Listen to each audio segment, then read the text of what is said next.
दिल्ली से इस वक्त बड़ी खबर सामने आ रही है। सीआईएसएफ हेडक्वार्टर में 45 जवान कोरोना मुतासिर पाए गए हैं। सीआईएसएफ के जराये के हवाले से आपको ये खबर बता रहे हैं। अब तक 1300 जवान और अफसरान कोरोना से मुतासिर हो चुके हैं।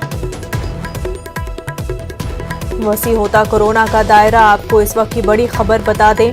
सीआईएसएफ हेडक्वार्टर में 45 जवान कोरोना से मुतासिर पाए गए हैं। सीआईएसएफ के जराये के हवाले से यह खबर सामने आ रही है। अब तक 1300 जवान और अफसरान कोरोना से मुतासिर हो चुके हैं।